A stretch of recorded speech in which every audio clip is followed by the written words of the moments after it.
लगभग ये समझिए 2-2.5 साल से लेके और 6-7 साल की जो बच्चियां होती हैं उनमें ऐसा हो जाता है, बहुत बार ऐसा हो जाता है। अगर माँ बाप ठीक से ध्यान नहीं देते हैं तो ये प्रॉब्लम आती है, और ये मेरा देखा हुआ एग्जाम्पल है। एक लड़की 2-2.5 साल की थी जिसके साथ ऐसा हुआ था। ओके, अब कुछ जो फीमेल्स जिनकी ओव्यूलेशन जो खत्म हो जाता है, मतलब उसके जो पीरियड्स है ना धीरे धीरे बंद होने वाले हैं, ठीक है, या फिर जस्ट अभी बंद हुए हैं, मतलब वो 35 से 40 साल के बीच में है या फिर थोड़ा बहुत उससे ऊपर है, उनके साथ ऐसा हो जाता है। और जिनकी मतलब ये समझिए मेनोपॉज हो चुका है, जो वृद्धावस्था में चली गई हैं, उनके साथ भी ऐसा हो जाता है। अब प्रॉब्लम कहाँ आती है कि ये लोग भी इतना नहीं शर्माते, जो बता देते हैं, ठीक है, अपने हस्बैंड से बात कर लेंगे या फिर अपनी फैमिली मेंबर से बात कर लेंगे, लेकिन ये छोटी बच्ची है, इनको तो पता ही नहीं है कि क्या हो रहा है मेरे साथ।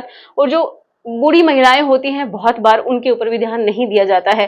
तो आप सभी से रिक्वेस्ट है कि अच्छे से अपने जो पेरेंट्स हैं, जो वृद्ध लोग हैं, उनकी अच्छे से केयर करनी है। तो ऐसा हो जाता है, क्यों होता है ये अब मैं बताती हूँ। तो देखिए, ये होता है हॉर्मोन्स की वजह से। हमारे जो हॉर्मोन्स है ना, जब जैसे जैसे हम जवान होते हैं तो स्पेशली जो एस्ट्रोजन हार्मोन है वो हमारा क्या हो जाता है, इंक्रीज होना शुरू हो जाता है। जब ये हार्मोन बढ़ता है ना, तो ही क्या होता है, हमारे पीरियड्स आना शुरू होते हैं। जो फीमेल है वो थोड़ी अट्रैक्टिव होने लगती है, उसकी बॉडी के अंदर थोड़े से फैट के डिपोजिशन होने लगते हैं, है ना। तो इस तरीके से जब एस्ट्रोजन का लेवल बढ़ता है, तभी उसका ओव्यूलेशन, मतलब उसकी जो ओवरीज है वो बहुत अच्छे से काम कर रही हैं।